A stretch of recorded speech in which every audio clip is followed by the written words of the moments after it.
ഓം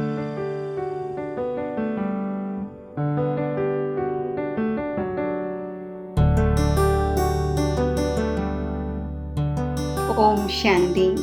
24/12/20 ബാബു പറയുന്നു, മധുരമായ കുട്ടികളെ, ഈ ശരീരമാകുന്ന കളിപ്പാട്ടം ആത്മാവാകുന്ന ചൈതന്യ താക്കോലിലൂടെ ചലിക്കുന്നു. നിങ്ങൾ സ്വയം ആത്മാവാണ് എന്ന് നിശ്ചയിക്കൂ. അപ്പോൾ നിർഭയരായി മാറും. ചോദ്യം: ആത്മാവ് ശരീരത്തോടൊപ്പം കളിക്കുന്നതിന് താഴെ വന്നിരിക്കുകയാണ്. അതിനാൽ അതിന് ഏതൊരു നാമം നൽകും? ഉത്തരം: പാവ. ഏതുപോലെ ഡ്രാമയിൽ പാവകളുടെ കളി കാണിക്കുന്നു, അതുപോലെ ആത്മാക്കളായ നിങ്ങൾ പാവകളെ പോലെ 5000 വർഷമായി കളി കളിച്ച് താഴെ എത്തിച്ചേർന്നിരിക്കുന്നു. ബാബ വന്നിരിക്കുകയാണ് പാവകളായ നിങ്ങൾക്ക് മുകളിൽ കയറുന്നതിനുള്ള വഴി പറഞ്ഞു തരാൻ. ഇപ്പോൾ നിങ്ങൾ ശ്രീമത്താകുന്ന താക്കോൽ തിരിക്കൂ, അപ്പോൾ മുകളിലേക്ക് പോകും. ഗീതം: സദസ്സിൽ ദീപനാളം ജ്വലിച്ചുയർന്നു. ഓം ശാന്തി. ആത്മീയ അച്ഛൻ ആത്മീയ കുട്ടികൾക്ക് ശ്രീമത്ത് നൽകുന്നു. എപ്പോഴെങ്കിലും ആരുടെയെങ്കിലും പെരുമാറ്റം നല്ലതല്ല എങ്കിൽ നിങ്ങൾക്ക് ഈശ്വരൻ മതം നൽകട്ടെ എന്ന് മാതാപിതാക്കൾ പറയുന്നു. ഈശ്വരൻ യഥാർത്ഥത്തിൽ മതം നൽകുന്നു എന്ന് പാവങ്ങൾ അറിയുന്നതേയില്ല. ഇപ്പോൾ കുട്ടികളായ നിങ്ങൾക്ക് ഈശ്വരീയ മതം ലഭിച്ചുകൊണ്ടിരിക്കുന്നു. അതായത് ആത്മീയ അച്ഛൻ കുട്ടികൾക്ക് ശ്രേഷ്ഠ മതം നൽകുന്നു, ശ്രേഷ്ഠമാകുന്നതിനായി. ഇപ്പോൾ നിങ്ങൾ മനസ്സിലാക്കുന്നു, നമ്മൾ ശ്രേഷ്ഠത്തിലും ശ്രേഷ്ഠമായി കൊണ്ടിരിക്കുന്നു. ബാബ നമുക്ക് എത്ര ഉയർന്ന മതമാണ് നൽകിക്കൊണ്ടിരിക്കുന്നത്. നമ്മൾ ആ ഒന്നിൻ്റെ മതത്തിലൂടെ നടന്ന് മനുഷ്യനിൽ നിന്നും ദേവതയായി കൊണ്ടിരിക്കുന്നു. അപ്പോൾ മനുഷ്യനെ ദേവതയാക്കി മാറ്റുന്നവൻ ആ ബാബയാണ് എന്നത് സിദ്ധമാകുന്നു. സിഖുകാരും പാടുന്നുണ്ട്, മനുഷ്യനിൽ നിന്നും ദേവതയാക്കി. അപ്പോൾ തീർച്ചയായും മനുഷ്യനിൽ നിന്നും ദേവതയാക്കുന്നതിൻ്റെ മതം നൽകുന്നു. ആ ഒന്നിൻ്റെ മഹിമയും പാടിയിട്ടുള്ളത് ഏക് ഓംകാർ കർത്താ പുരുഷ് നിർഭയ് എന്നാണ്. നിങ്ങളെല്ലാവരും നിർഭയമായി മാറുന്നു. സ്വയം ആത്മാവാണ് എന്ന് മനസ്സിലാക്കുന്നുവല്ലോ. ആത്മാവിന് ഒരിക്കലും ഭയമുണ്ടായിരിക്കുന്നില്ല. ബാബു പറയുന്നു, നിർഭയരാകൂ. ഭയം പിന്നെ എന്തിനാണ്? നിങ്ങൾക്ക് ഒരു ഭയവുമില്ല. നിങ്ങൾ തൻ്റെ വീട്ടിലിരിക്കുമ്പോഴും ബാബയുടെ ശ്രീമത്ത് എടുത്തുകൊണ്ടിരിക്കുന്നു. ഇപ്പോൾ ശ്രീമത്ത് ആരുടേതാണ്? ആരാണ് നൽകുന്നത്? ഈ കാര്യങ്ങൾ ഗീതയിൽ ഇല്ല. ഇപ്പോൾ കുട്ടികളായ നിങ്ങൾ മനസ്സിലാക്കുന്നുണ്ട്. ബാബ പറയുന്നു, നിങ്ങൾ പതീതമായി പോയി. ഇപ്പോൾ പാവനമാകുന്നതിനായി എന്നെ മാത്രം ഓർമ്മിക്കൂ. ഈ പുരുഷോത്തമം ആകാനുള്ള മേള സംഗമയുഗത്തിൽ തന്നെയാണ് നടക്കുന്നത്. വളരെ പേർ വന്ന് ശ്രീമത്ത് എടുക്കുന്നു. ഇതിനെ പറയുന്നത് ഈശ്വരനോടൊപ്പം കുട്ടികളുടെ മേള എന്നാണ്.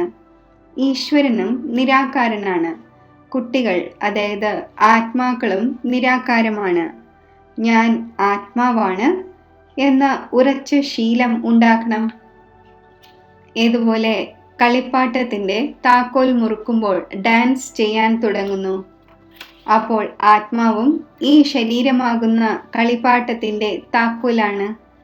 ആത്മാവ് ഇതിലില്ല എങ്കിൽ ഒന്നും തന്നെ ചെയ്യുവാൻ സാധിക്കില്ല. നിങ്ങൾ ചൈതന്യ കളിപ്പാട്ടങ്ങളാണ്.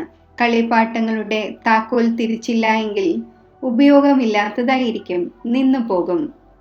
ആത്മാവും ചൈതന്യ താക്കോലാണ്. ഇത് അവിനാശിയും അമരവുമായ താക്കോലാണ്. ബാബ മനസ്സിലാക്കിച്ചു തരുന്നു, ഞാൻ നോക്കുന്നത് തന്നെ ആത്മാവിനെയാണ്. ആത്മാവാണ് കേൾക്കുന്നത്. ഈ ഉറച്ച ശീലം ഉണ്ടാക്കണം. ഈ താക്കോലില്ലാതെ ശരീരത്തിന് ചലിക്കുവാൻ സാധിക്കില്ല. ഇദ്ദേഹത്തിനും അവിനാശിയായ താക്കോൽ ലഭിച്ചിരിക്കുകയാണ്. 5000 വർഷം ഇദ്ദേഹത്തിൻ്റെ താക്കോൽ തിരിയുന്നു. ചൈതന്യ താക്കോൽ ആയത് കാരണം ചക്രം തിരിഞ്ഞുകൊണ്ടേയിരിക്കുന്നു. ഇതാണ് ചൈതന്യ കളിപ്പാട്ടം. ബാബയും ചൈതന്യ ആത്മാവാണ്. എപ്പോഴാണോ താക്കോൽ അയഞ്ഞു തീരുന്നത്, അപ്പോൾ പിന്നെ ബാബ പുതിയതായി യുക്തി പറഞ്ഞു തരുന്നു, എന്നെ ഓർമ്മിക്കൂ. അപ്പോൾ വീണ്ടും താക്കോൽ മുറുകും. അതായത് ആത്മാവ് തമോ പ്രധാനത്തിൽ നിന്നും സതോ പ്രധാനമായി മാറും. ഇതുപോലെ വാഹനത്തിൽ പെട്രോൾ തീരുമ്പോൾ വീണ്ടും നിറയ്ക്കുന്നുവല്ലോ. ഇപ്പോൾ നിങ്ങളുടെ ആത്മാവ് മനസ്സിലാക്കുന്നു, നമ്മളിൽ പെട്രോൾ എങ്ങനെയാണ് നിറയുന്നത്. ബാറ്ററി ശൂന്യമാകുന്നു, പിന്നെ അതിൽ പവർ നിറയ്ക്കാറുണ്ടല്ലോ. ബാറ്ററി ശൂന്യമാകുമ്പോൾ ലൈറ്റ് അണയുന്നു. ഇപ്പോൾ നിങ്ങളുടെ ആത്മാവാകുന്ന ബാറ്ററി നിറയുകയാണ്. എത്രത്തോളം ഓർമ്മിക്കുമോ അത്രയും പവർ നിറഞ്ഞുകൊണ്ടിരിക്കും. ഇത്രയും 84 ജന്മങ്ങളുടെ ചക്രം കറങ്ങി ബാറ്ററി ശൂന്യമായി പോയി. സതോ രജോ തമോയിൽ വന്നിരിക്കുന്നു. ഇപ്പോൾ വീണ്ടും ബാബ വന്നിരിക്കുന്നു താക്കോൽ മുറുക്കുന്നതിനായി, അതായത് ബാറ്ററി നിറയ്ക്കുന്നതിനു വേണ്ടി. പവർ ഇല്ല എങ്കിൽ മനുഷ്യൻ എങ്ങനെയുള്ളതായി മാറുകയാണ് ചെയ്യുന്നത്. അതിനാൽ ഇപ്പോൾ ഓർമ്മയിലൂടെ തന്നെ ബാറ്ററി നിറയ്ക്കണം. ഇതിനെ ഹ്യൂമൻ ബാറ്ററി എന്ന് പറയാം. ബാബ പറയുന്നു, എന്നോട് യോഗം ചേർക്കൂ. ഈ ജ്ഞാനം ഒരേ ഒരു ബാബയാണ് നൽകുന്നത്. സദ്ഗതി ദാതാവ് ആ ഒരേ ഒരു ബാബയാണ്. ഇപ്പോൾ നിങ്ങളുടെ ബാറ്ററി മുഴുവനും നിറയുന്നു. അതിലൂടെ പിന്നെ 84 ജന്മങ്ങൾ മുഴുവനും പാർട്ട് അഭിനയിക്കുന്നു. ഏതുപോലെയാണോ ഡ്രാമയിൽ പാവകൾ നൃത്തമാടുന്നത്, ആത്മാക്കളായ നിങ്ങളും ഇങ്ങനെ പാവകളെ പോലെയാണ്. മുകളിൽ നിന്നും ഇറങ്ങി 5000 വർഷത്തിൽ പൂർണ്ണമായും താഴേക്ക് വരുന്നു. പിന്നെ ബാബ വന്ന് മുകളിലേക്ക് കയറ്റുന്നു. അതാണെങ്കിൽ ഒരു കളിപ്പാട്ടമാണ്. ബാബ അർത്ഥം മനസ്സിലാക്കിച്ചു തരുന്നു. കയറുന്ന കലയുടെയും ഇറങ്ങുന്ന കലയുടെയും 5000 വർഷത്തിൻ്റെ കാര്യമാണ്. നിങ്ങൾ മനസ്സിലാക്കുന്നു, ശ്രീമത്തിലൂടെ നമുക്ക് താക്കോൽ ലഭിച്ചുകൊണ്ടിരിക്കുന്നു. നമ്മൾ ഫുൾ സതോ പ്രധാനമായി മാറും. പിന്നെ മുഴുവൻ പാർട്ടും റിപ്പീറ്റ് ചെയ്യും. എത്ര സഹജമായ കാര്യമാണ് മനസ്സിലാക്കാനും മനസ്സിലാക്കിക്കാനും. എങ്കിലും ബാബ പറയുന്നു, ആരാണോ കഴിഞ്ഞ കൽപ്പത്തിൽ മനസ്സിലാക്കിയിട്ടുണ്ടാകുന്നത് അവർ തന്നെയായിരിക്കും മനസ്സിലാക്കുക. നിങ്ങൾ എത്ര തന്നെ പ്രയത്നിച്ചാലും കൂടുതൽ മനസ്സിലാക്കുകയില്ല. ബാബ എല്ലാവർക്കും ഒരേപോലെ തന്നെയാണ് അറിവ് നൽകുന്നത്. എവിടെയിരുന്നാലും ബാബയെ ഓർമ്മിക്കണം. മുന്നിൽ ബ്രാഹ്മണി ഇല്ല എങ്കിൽ പോലും നിങ്ങൾക്ക് ഓർമ്മയിലിരിക്കുവാൻ സാധിക്കും. ഓർമ്മയിലൂടെ തന്നെയാണ് നമ്മുടെ വികർമ്മം വിനാശമാകുന്നത് എന്നറിയുന്നുണ്ട്. അപ്പോൾ ആ ഓർമ്മയിലിരിക്കണം. ആരെയെങ്കിലും ഇരുത്തേണ്ട ആവശ്യമില്ല. കഴിക്കുമ്പോഴും കുടിക്കുമ്പോഴും സ്നാനവും മറ്റും ചെയ്യുമ്പോഴും ബാബയെ ഓർമ്മിക്കൂ. അല്പം സമയം മറ്റാരെങ്കിലും മുന്നിലിരിക്കുന്നു, അവർ നിങ്ങളെ സഹായിക്കുകയാണ് എന്നല്ല. അങ്ങനെയല്ല. ഓരോരുത്തരും സ്വയം തന്നെ സഹായിക്കണം. ഈശ്വരൻ മതം നൽകിയിട്ടുണ്ട്, ഇങ്ങനെയെല്ലാം ചെയ്യൂ എങ്കിൽ നിങ്ങൾ ദൈവിക ബുദ്ധിയായി മാറും എന്ന്. ഈ ടെംപ്ടേഷൻ നൽകപ്പെടുന്നു. ശ്രീമത് സർവർക്കും നൽകിക്കൊണ്ടിരിക്കുന്നു. ചിലരുടെ ബുദ്ധി തണുത്തതും ചിലരുടേത് തീവ്രവും ആണ് എന്നത് തീർച്ചയാണ്. പാവനമായ ഒന്നിനോട് യോഗം ചേർക്കുന്നില്ല എങ്കിൽ ബാറ്ററി ചാർജ് ആകുന്നില്ല. ബാബയുടെ ശ്രീമത്ത് അംഗീകരിക്കുന്നില്ല. യോഗം നടക്കുന്നതേയില്ല. നമ്മുടെ ബാറ്ററി നിറഞ്ഞുകൊണ്ടിരിക്കുന്നു എന്ന് നിങ്ങളിപ്പോൾ ഫീൽ ചെയ്യുന്നു. തമോ പ്രധാനത്തിൽ നിന്നും സതോ പ്രധാനം തീർച്ചയായും ആകേണ്ടതുണ്ട്. ഈ സമയം നിങ്ങൾക്ക് പരമാത്മാവിൻ്റെ ശ്രീമത്ത് ലഭിച്ചുകൊണ്ടിരിക്കുന്നു. ഇത് ലോകം തീർത്തും മനസ്സിലാക്കുന്നില്ല. ബാബ പറയുന്നു, എൻ്റെ ഈ മതത്തിലൂടെ നിങ്ങൾ ദേവതയായി മാറുന്നു. ഇതിനേക്കാൾ ഉയർന്ന ഒരു വസ്തു മറ്റൊന്നില്ല. അവിടെ ഈ ജ്ഞാനം ഉണ്ടായിരിക്കുന്നില്ല. ഇങ്ങനെയും ഡ്രാമ തയ്യാറാക്കപ്പെട്ടിരിക്കുന്നു. നിങ്ങളെ പുരുഷോത്തമം ആക്കുന്നതിന് വേണ്ടി ബാബ സംഗമത്തിൽ തന്നെയാണ് വരുന്നത്. അതിൻ്റെ സ്മാരകം പിന്നെ ഭക്തിമാർഗത്തിൽ ആഘോഷിക്കുന്നു. ദസറയും ആഘോഷിക്കുന്നുവല്ലോ. എപ്പോഴാണോ ബാബ വരുന്നത് അപ്പോൾ ദസറ നടക്കുന്നു. 5000 വർഷത്തിന് ശേഷം ഓരോ കാര്യവും റിപ്പീറ്റ് ആകുന്നു. കുട്ടികളായ നിങ്ങൾക്ക് തന്നെയാണ് ഈ ഈശ്വരീയ മതം, അതായത് ശ്രീമത് ലഭിക്കുന്നത്. അതിലൂടെ നിങ്ങൾ ശ്രേഷ്ഠമാകുന്നു. നിങ്ങളുടെ ആത്മാവ് സതോ പ്രധാനമായിരുന്നു. അത് ഇറങ്ങി ഇറങ്ങി തമോ പ്രധാനവും ഭ്രഷ്ടവുമായി മാറുന്നു. പിന്നെ ബാബ ഇരുന്ന് ജ്ഞാനവും യോഗവും പഠിപ്പിച്ച് സതോ പ്രധാനവും ശ്രേഷ്ഠവുമാക്കി മാറ്റുന്നു. നിങ്ങൾ ഏണിപ്പടി താഴേക്ക് എങ്ങനെയാണ് ഇറങ്ങുന്നത് എന്ന് പറഞ്ഞു തരുന്നു. ഡ്രാമ തുടർന്നുകൊണ്ടിരിക്കുന്നു. ഈ ഡ്രാമയുടെ ആദ്യ മധ്യ അന്ത്യത്തെ ആരും അറിയുന്നില്ല. ബാബ മനസ്സിലാക്കിച്ചു തന്നു. ഇപ്പോൾ നിങ്ങൾക്ക് സ്മൃതി വന്നിരിക്കുകയാണല്ലോ. ഓരോരുത്തരുടെയും ജന്മത്തിൻ്റെ കഥ കേൾപ്പിക്കുക സാധ്യമല്ല. വായിച്ചു കേൾപ്പിക്കാനായി എഴുതപ്പെടുന്നില്ല. ഇത് ബാബ ഇരുന്ന് മനസ്സിലാക്കിച്ചു തരുന്നു. ഇപ്പോൾ നിങ്ങൾ തന്നെയാണ് ബ്രാഹ്മണരായിരിക്കുന്നത്. പിന്നീട് നിങ്ങൾക്ക് തന്നെ ദേവതയാകേണ്ടതുണ്ട്. ബാബ മനസ്സിലാക്കിച്ചു തന്നു. ബ്രാഹ്മണ, ദേവത, ക്ഷത്രിയൻ 3 ധർമ്മങ്ങളും ഞാൻ സ്ഥാപിക്കുന്നു. ഇപ്പോൾ നിങ്ങളുടെ ബുദ്ധിയിലുണ്ട്, നമ്മൾ ബാബയിലൂടെ ബ്രാഹ്മണ വംശിയാകുന്നു. പിന്നെ സൂര്യവംശിയും ചന്ദ്രവംശിയുമാകും.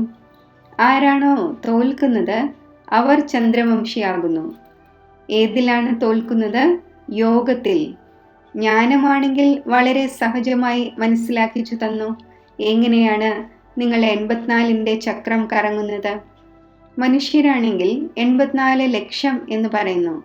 അപ്പോൾ എത്ര ദൂരേക്ക് പോയി? ഇപ്പോൾ നിങ്ങൾക്ക് ഈശ്വരീയ മതം ലഭിക്കുന്നു. ഈശ്വരൻ വരുന്നത് തന്നെ ഒരു തവണയാണ്. ആ ഒന്നിൻ്റെ മതവും ഒരു പ്രാവശ്യമാണ് ലഭിക്കുന്നത്. ഏക ദേവീ ദേവതാ ധർമ്മം ഉണ്ടായിരുന്നു. തീർച്ചയായും അവർക്ക് ഈശ്വരീയ മതം ലഭിച്ചിരുന്നു. അതിനു മുൻപ് ഉണ്ടായിരുന്നത് സംഗമയുഗമാണ്. ബാബ വന്ന് ലോകത്തെ പരിവർത്തനപ്പെടുത്തുന്നു. നിങ്ങൾ ഇപ്പോൾ പരിവർത്തനപ്പെട്ടുകൊണ്ടിരിക്കുന്നു. ഈ സമയം നിങ്ങളെ ബാബ പരിവർത്തനപ്പെടുത്തുന്നു. നിങ്ങൾ പറയും, കൽപ്പകൽപ്പങ്ങളിൽ നമ്മൾ പരിവർത്തനപ്പെട്ടു വന്നു, പരിവർത്തനപ്പെട്ടുകൊണ്ടുമിരിക്കും. ഇത് ചൈതന്യ ബാറ്ററിയാണല്ലോ. അതാണെങ്കിൽ ജഡമാണ്. കുട്ടികൾക്ക് മനസ്സിലായി 5000 വർഷത്തിനു ശേഷം ബാബ വന്നിരിക്കുകയാണ്. ശ്രേഷ്ഠത്തിലും ശ്രേഷ്ഠ മതവും നൽകുന്നു. ഉയർന്നതിലും ഉയർന്ന ഭഗവാന്റെ ഉയർന്ന മതം ലഭിക്കുന്നു. അതിലൂടെ നിങ്ങൾ ഉയർന്ന പദവി നേടുന്നു. നിങ്ങളുടെ അടുക്കൽ ആരെങ്കിലും വരുമ്പോൾ പറയൂ, നിങ്ങൾ ഈശ്വരൻ്റെ സന്താനമാണല്ലോ. ഈശ്വരൻ ശിവ് ബാബയാണ്. ശിവജയന്തിയും ആഘോഷിക്കുന്നു. അത് സദ്ഗതി ദാതാവുമാണ്. ആ ഒന്നിന് തൻ്റേതായ ശരീരമില്ല. അപ്പോൾ ആരിലൂടെ മതം നൽകും? നിങ്ങളും ആത്മാവാണ്. ഈ ശരീരത്തിലൂടെയാണല്ലോ സംസാരിക്കുന്നത്. ശരീരമില്ലാതെ ആത്മാവിന് ഒന്നും ചെയ്യാൻ സാധിക്കില്ല. നിരാകാരനായ ബാബയും എങ്ങനെയാണ് വരിക? രഥത്തിൽ വരുന്നു എന്ന മഹിമയുമുണ്ട്. പിന്നെ ചിലർ ഒരു രീതിയിലും ചിലർ മറ്റൊരു രീതിയിലും ഇരുന്ന് ഉണ്ടാക്കിയിരിക്കുന്നു. ത്രിമൂർത്തിയെയും സൂക്ഷ്മ വദനത്തിൽ കാണിച്ചിരിക്കുന്നു. ബാബ മനസ്സിലാക്കിച്ചു തരുന്നു, ഇതെല്ലാം സാക്ഷാത്കാരത്തിൻ്റെ കാര്യങ്ങളാണ്. ബാക്കി രചനയാണെങ്കിൽ മുഴുവനും ഇവിടെയാണല്ലോ. അപ്പോൾ രചയിതാവായ ബാബയ്ക്കും ഇവിടെയാണ് വരേണ്ടി വരുന്നത്. പതീത ലോകത്തിൽ തന്നെയാണ് വന്ന് പാവനമാക്കേണ്ടത്. ഇവിടെ കുട്ടികളെ ഡയറക്റ്റായി പാവനമാക്കിക്കൊണ്ടിരിക്കുന്നു. മനസ്സിലാക്കുന്നുമുണ്ട്. എന്നിട്ടും ജ്ഞാനം ബുദ്ധിയിലിരിക്കുന്നില്ല. ആരെയും മനസ്സിലാക്കിക്കുവാൻ സാധിക്കുന്നില്ല. ശ്രീമത്ത് എടുക്കുന്നില്ല എങ്കിൽ ശ്രേഷ്ഠത്തിലും ശ്രേഷ്ഠമാകുവാൻ സാധിക്കില്ല. ആരാണോ മനസ്സിലാക്കുക പോലും ചെയ്യാത്തത് അവർ എന്ത് പദവി നേടാനാണ്? എത്ര സർവീസ് ചെയ്യുമോ അത്രയും ഉയർന്ന പദവി നേടും. ബാബ പറഞ്ഞിട്ടുണ്ട്, ഓരോ എല്ലുകളും സേവനത്തിനായി നൽകണം. ഓൾ റൗണ്ട് സർവീസ് ചെയ്യണം. ബാബയുടെ സർവീസിൽ ഞാൻ എല്ലുകൾ നൽകാനും തയ്യാറാണ്. വളരെയധികം പെൺകുട്ടികൾ സർവീസിന് വേണ്ടി പിടഞ്ഞുകൊണ്ടിരിക്കുന്നു. ബാബ നമ്മളെ മോചിപ്പിക്കൂ, അപ്പോൾ നമ്മൾ സർവീസിൽ മുഴുകട്ടെ, അതിലൂടെ വളരെ പേരുടെ മംഗളമുണ്ടാകട്ടെ എന്ന്. മുഴുവൻ ലോകവും ഭൗതിക സേവനമാണ് ചെയ്യുന്നത്. അതിലൂടെയാണെങ്കിൽ പടി താഴേക്ക് തന്നെയാണ് ഇറങ്ങി വരുന്നത്. ഇപ്പോൾ ഈ ആത്മീയ സേവനത്തിലൂടെ കയറുന്ന കലയുണ്ടാകുന്നു. ഓരോരുത്തർക്കും മനസ്സിലാക്കുവാൻ സാധിക്കും, ഇന്നയാൾ നമ്മളെക്കാൾ കൂടുതൽ സർവീസ് ചെയ്യുന്നു എന്ന്. സർവീസബിളായ നല്ല പെൺകുട്ടികളുണ്ടെങ്കിൽ സെൻറ്ററും പരിപാലിക്കുവാൻ സാധിക്കും. ക്ലാസ്സിൽ നമ്പർ വൈസായി ഇരിക്കുന്നു.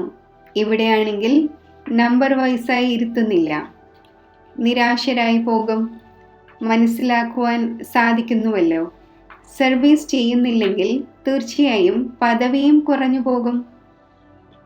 നമ്പർ വൈസായി പദവി വളരെയധികം ഉണ്ടല്ലോ. എന്നാൽ അതാണ് സുഖധാമം, ഇതാണ് ദുഃഖധാമം. അവിടെ രോഗവും മറ്റും ഉണ്ടാകുന്നില്ല. ബുദ്ധിയിലൂടെ കാര്യം ചെയ്യേണ്ടി വരുന്നു. മനസ്സിലാക്കേണ്ടതാണ്, നമ്മളാണെങ്കിൽ വളരെ കുറഞ്ഞ പദവിയായിരിക്കും നേടുന്നത്. കാരണം സർവീസ് ചെയ്യുന്നില്ല. സർവീസിലൂടെ തന്നെയാണ് പദവി ലഭിക്കുക സാധ്യമാകുന്നത്.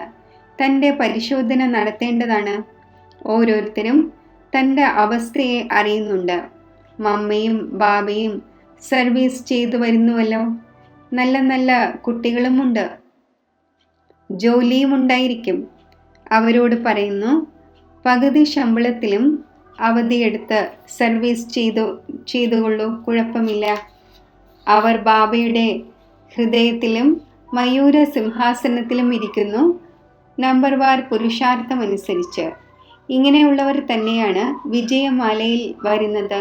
അർപ്പണവുമാകുന്നു, സർവീസും ചെയ്യുന്നു. ചിലരാണെങ്കിൽ അർപ്പണമാകുന്നു, സർവീസ് ചെയ്യുന്നില്ല. എങ്കിൽ പദവി കുറഞ്ഞു പോകുമല്ലോ. ഇത് രാജധാനിയാണ് സ്ഥാപിതമാകുന്നത് ശ്രീമത്തിലൂടെ. ഇങ്ങനെ എപ്പോഴെങ്കിലും കേട്ടിട്ടുണ്ടോ? അഥവാ പഠനത്തിലൂടെ രാജധാനി സ്ഥാപിതമാകുന്നു എന്നത് എപ്പോഴെങ്കിലും കേട്ടിട്ടുണ്ടോ? എപ്പോഴെങ്കിലും കണ്ടിട്ടുണ്ടോ? ദാനപുണ്യം ചെയ്യുന്നതിലൂടെ രാജഗൃഹത്തിൽ ജന്മമെടുക്കുന്നത് സാധ്യമാണ്.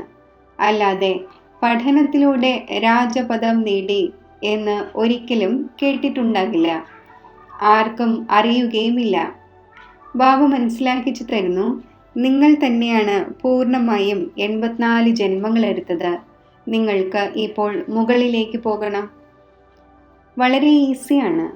നിങ്ങൾ കൽപ്പകൽപ്പങ്ങളിൽ മനസ്സിലാക്കുന്നു. നമ്പർ വാർ പുരുഷാർത്ഥമനുസരിച്ച് ബാബ സ്നേഹസ്മരണകളും നമ്പർ വാർ പുരുഷാർത്ഥമനുസരിച്ച് നൽകുന്നു. ആരാണോ സർവീസിൽ ഇരിക്കുന്നത് അവർക്ക് വളരെയധികം സ്നേഹസ്മരണകൾ നൽകുന്നു. അപ്പോൾ തൻ്റെ പരിശോധന നടത്തണം. ഞാൻ ഹൃദയത്തിൽ കയറിയിരിക്കുകയാണോ? മാലയിലെ മുത്താകുവാൻ സാധിക്കുമോ? പഠിച്ചിട്ടില്ലാത്തവർ തീർച്ചയായും പഠിച്ചവരുടെ മുന്നിൽ ശിരസ് നമിക്കും. ബാബ മനസ്സിലാക്കിച്ചു തരുന്നു, കുട്ടികളെ പുരുഷാർത്ഥം ചെയ്യണം. എന്നാൽ ഡ്രാമയിൽ പാർട്ടില്ല എങ്കിൽ പിന്നെ എത്ര തന്നെ പ്രയത്നിച്ചാലും കയറുന്നതേയില്ല.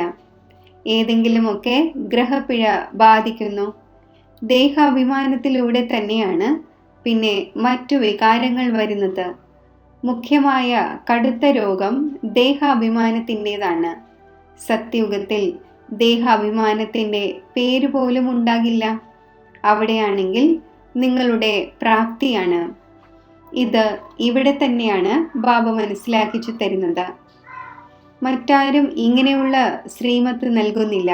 സ്വയം ആത്മാവാണ് എന്ന് മനസ്സിലാക്കി എന്നെ മാത്രം ഓർമ്മിക്കൂ. ഇത് മുഖ്യ കാര്യമാണ്. എഴുതണം. നിരാകാരനായ ഭഗവാൻ പറയുന്നു, ഒരേ ഒരു എന്നെ തന്നെ ഓർമ്മിക്കൂ. സ്വയം ആത്മാവാണ് എന്ന് മനസ്സിലാക്കൂ. തൻ്റെ ദേഹത്തെയും ഓർമ്മിക്കരുത്. ഏതുപോലെ ഭക്തിയിലും ഒരേ ഒരു ശിവന്റെ തന്നെ പൂജ ചെയ്യുന്നു. ഇപ്പോൾ ജ്ഞാനവും കേവലം ഞാൻ തന്നെയാണ് നൽകുന്നത്. ബാക്കിയെല്ലാം ഭക്തിയാണ്. അവ്യഭിചാരി ജ്ഞാനം ഒരേ ഒരു ശിവ് ബാബയിലൂടെ നിങ്ങൾക്ക് ലഭിക്കുന്നു. ഈ ജ്ഞാനസാഗരത്തിൽ നിന്നും രത്നങ്ങൾ വരുന്നു. ആ സാഗരത്തിൻ്റെ കാര്യമല്ല. ഈ ജ്ഞാനത്തിൻ്റെ സാഗരം കുട്ടികളായ നിങ്ങൾക്ക് ജ്ഞാനരത്നങ്ങൾ നൽകുന്നു. അതിലൂടെ നിങ്ങൾ ദേവതയാകുന്നു. ശാസ്ത്രങ്ങളിൽ എന്തെല്ലാമാണ് എഴുതിയിരിക്കുന്നത്? സാഗരത്തിൽ നിന്നും ദേവത വന്നു, പിന്നെ രത്നം നൽകി എന്ന്. ഈ ജ്ഞാനസാഗരം കുട്ടികളായ നിങ്ങൾക്ക് രത്നങ്ങൾ നൽകുന്നു. നിങ്ങൾ ജ്ഞാനരത്നങ്ങൾ പെറുക്കിയെടുക്കുന്നു. മുൻപ് കല്ലുകൾ പെറുക്കിയെടുത്തിരുന്നു. അപ്പോൾ കല്ല് ബുദ്ധിയായി. ഇപ്പോൾ രത്നങ്ങൾ പെറുക്കിയെടുക്കുന്നതിലൂടെ നിങ്ങൾ പവിഴ ബുദ്ധിയായി മാറുന്നു. പാരസ്നാഥൻ ആകുന്നുവല്ലോ. ഈ പാരസ്നാഥൻ, അതായത് ലക്ഷ്മി നാരായണൻ, വിശ്വത്തിൻ്റെ അധികാരിയായിരുന്നു. ഭക്തിമാർഗത്തിലാണെങ്കിൽ അനേകം നാമങ്ങളും അനേകം ചിത്രങ്ങളും ഉണ്ടാക്കി വച്ചിരിക്കുന്നു. വാസ്തവത്തിൽ ലക്ഷ്മി നാരായണൻ അഥവാ പാരസ്നാഥൻ ഒന്നു തന്നെയാണ്. നേപ്പാളിൽ പശുപതിനാഥൻ്റെ മേളം നടക്കുന്നു. അതും പാരസ്നാഥൻ തന്നെയാണ്. ശരി, മധുരമധുരമായ സിഖിലതേ കുട്ടികൾക്ക് മാതാവും പിതാവുമായ ബാബ് ദാദയുടെ സ്നേഹസ്മരണകൾ. Good morning. ആത്മീയ അച്ഛൻ്റെ ആത്മീയ കുട്ടികൾക്ക് നമസ്തേ. ധാരണയ്ക്കുള്ള മുഖ്യസാരം: ബാബ ഏതൊരു ജ്ഞാനരത്നങ്ങൾ നൽകിയോ അത് തന്നെ പെറുക്കിയെടുക്കണം, കല്ലുകളല്ല. ദേഹാഭിമാനത്തിൻ്റെ കടുത്ത രോഗത്തിൽ നിന്നും സ്വയം തന്നെ രക്ഷിക്കണം. തൻ്റെ ബാറ്ററിയെ ഫുൾ ചാർജ് ചെയ്യുന്നതിനായി പവർ ഹൗസായ ബാബയുമായി യോഗം ചേർക്കണം. ആത്മാഭിമാനിയായി ഇരിക്കുന്നതിൻ്റെ പുരുഷാർത്ഥം ചെയ്യണം. നിർഭയരായിരിക്കണം. വരദാനം: സർവ സംബന്ധങ്ങളുടെയും സർവ ഗുണങ്ങളുടെയും അനുഭൂതിയിൽ സമ്പന്നമാകുന്ന സമ്പൂർണ്ണ മൂർത്തിയായി ഭവിക്കട്ടെ. സംഗമയുഗത്തിൽ വിശേഷിച്ച് സർവപ്രാപ്തികളിലും സ്വയം തന്നെ സമ്പന്നമാക്കണം. അതിനാൽ സർവ ഖജനാവുകളും സർവ സംബന്ധങ്ങളും സർവ ഗുണങ്ങളും കർത്തവ്യവും മുന്നിൽ വച്ച് പരിശോധിക്കൂ. സർവ കാര്യങ്ങളിലും അനുഭവിയായോ? അഥവാ ഏതെങ്കിലും കാര്യത്തിൻ്റെ അനുഭവത്തിൻ്റെ കുറവുണ്ട് എങ്കിൽ അതിൽ സ്വയം തന്നെ സമ്പന്നമാക്കി മാറ്റൂ.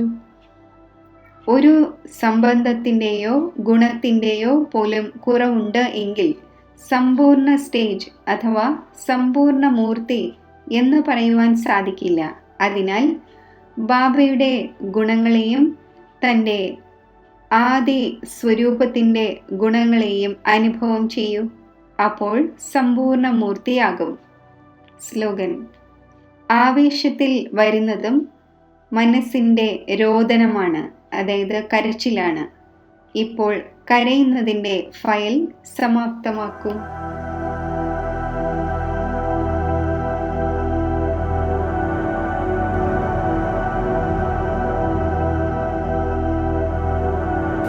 വ്യക്തദേശത്തിൽ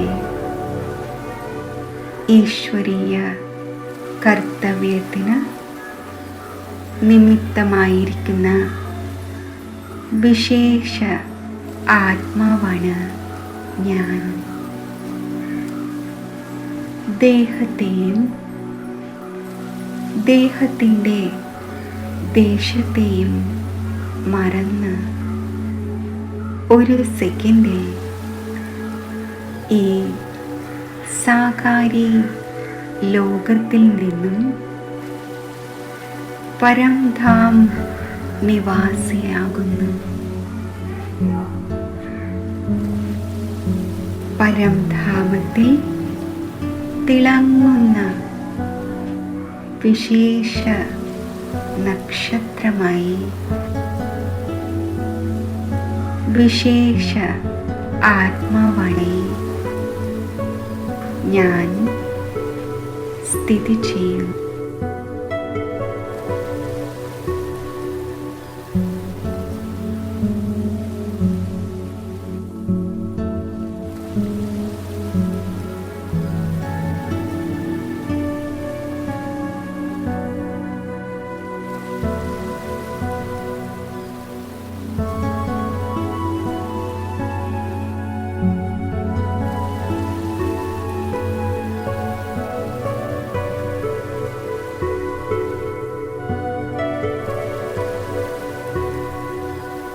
പരംധാമത്തിൽ നിന്നും ഒരു സെക്കൻഡിൽ അവ്യക്ത ലോകത്തിൽ അവ്യക്ത രൂപധാരിയായി ഞാൻ സ്ഥിതി ചെയ്യുന്നു. പ്രകാശരൂപിയായി പ്രകാശമയ ശരീരത്തിൽ സ്ഥിതി ചെയ്യുന്നു.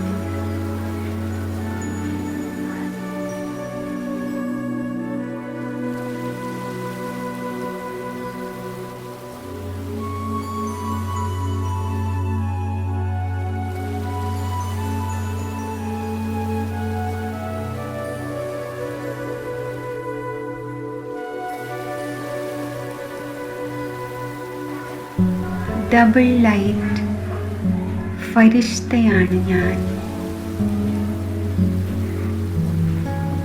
ഒരു സെക്കൻഡിൽ കർമ്മക്ഷേത്രത്തിൽ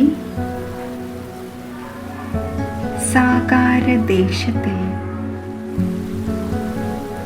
മസ്തക മധ്യത്തിൽ സ്ഥിതി ചെയ്യുന്നു. ഞാൻ ആത്മാവ് സ്വരാജ്യ അധികാരിയാണ്. കർമ്മേന്ദ്രിയ ജീതാണ്.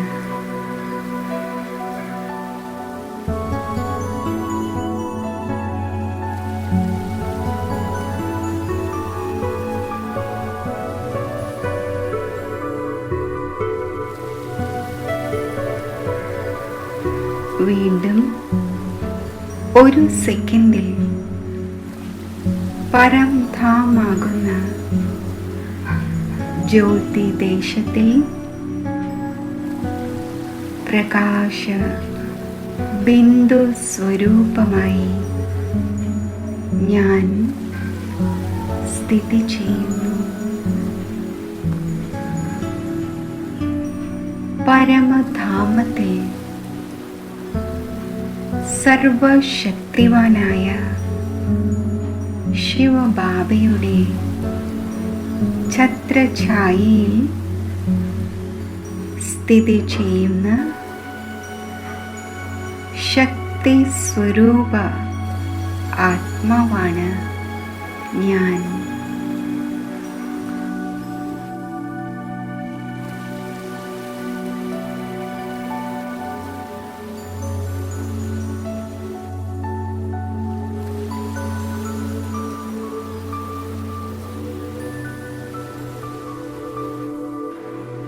വീണ്ടും ഒരു സെക്കൻഡിൽ ഡബിൾ ലൈറ്റ് ഫരിഷ്ത സ്ഥിതിയിൽ ഫരിസ്തകളുടെ ലോകത്തിൽ സ്ഥിതി ചെയ്യുന്നു. അവ്യക്ത ബാപ്ദാദയുടെ മുന്നിൽ സ്ഥിതി ചെയ്യുമ്പോൾ ബാപ്ദാദയുടെ വരദാനി ദൃഷ്ടി എന്നിൽ പതിയുന്നു.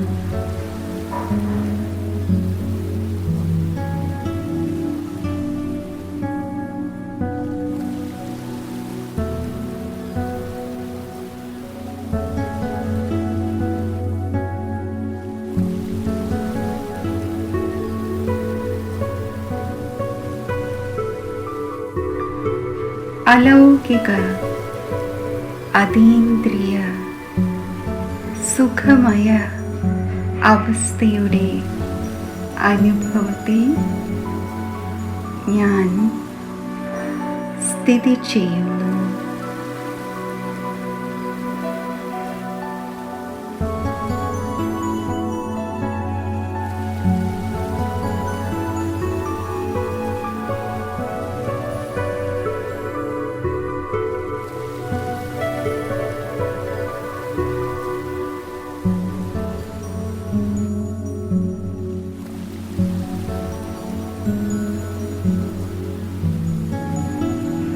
ഒരു സെക്കൻഡിൽ ഡബിൾ ലൈറ്റ് ഫരിഷ്തയായി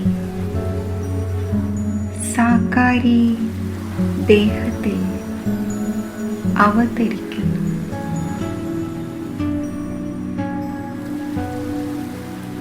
ഡബിൾ ലൈറ്റ് സ്വരൂപമായി ഞാൻ സ്ഥിതി ചെയ്യുന്നു. എന്നിൽ നിന്നും 4 ഭാഗത്തും സുഖത്തിൻ്റെയും ശാന്തിയുടെയും ശക്തിയുടെയും പ്രകാശ തരംഗങ്ങൾ 4 ഭാഗത്തും വ്യാപിക്കുന്നു.